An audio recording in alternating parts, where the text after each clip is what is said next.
অনেক সময় সন্ধ্যা টিফিন কি খাওয়া হবে কি না তা কিন্তু আমরা বুঝে উঠতে পারি না।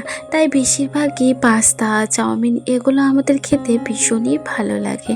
তো আজকে একটা ছোট্ট মিনি ব্লগ নিয়ে চলে এলাম। এই ভিডিওর মধ্যে আজকে আমি আপনাদের সাথে তুলে ধরবো পাস্তার একটা রেসিপি। এখানে আমি পাস্তা রেডি করার জন্য বা রান্না করার জন্য 2 প্যাকেট পাস্তা নিয়ে নিয়েছি।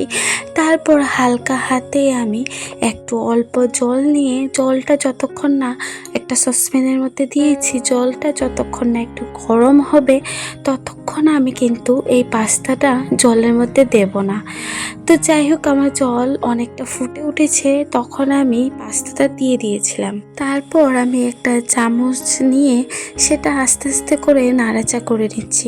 আর পাস্তাটা আমি একটু বেশি করে সেদ্ধটা দেব যতক্ষণ না নরম হবে। আমি এখানে ইউজ করেছি কাঁচা লঙ্কা, বাঁধাকপি, পেঁয়াজ, মরিচের গুঁড়ো, হলুদের গুঁড়ো, জিরের গুঁড়ো। তো অনেকটাই আমি সবজি দিয়ে ফেলেছি, এটাকে একটু সেদ্ধ দিয়ে দেব। আর তেলের পরিমাণটা কিন্তু অনেকটা বেশি দেব, মানে একটু বেশি দেব আর কি। তো বেশিরভাগই আমি কম তেল ইউজ করি, কিন্তু আজকের এই পাস্তা বানানোর সন্ধ্যার টিফিনটা আমি খুব অল্প তেল দিয়ে এটা বানাবো। এটা বানিয়ে ভালো করে নাড়াচাড়া করে নেব। তারপরে এটার মধ্যে অ্যাড করে নেব পাস্তা।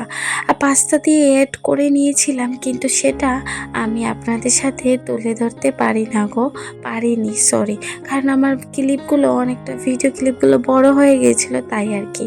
তো চলো, এখন আমি 1-2 মিনিটের জন্য একটু হালকা করে ঢাকনাটা দিয়ে রেখে দিই। চলো, তো এই যে ঢাকনা দিয়ে ঢেকে দিয়েছি, আর ফাইনাল তোমাদের সাথে রেজাল্টটা তুলে ধরি। চলো, আমার পুরো পাস্তাটা ঠিক এমনভাবে হয়েছে। হ্যাঁ, তার আগের কিছু ক্লিপ ছিল, কিন্তু সেই ক্লিপগুলো ডিলিট হয়ে গেছে, জানি না কি করে।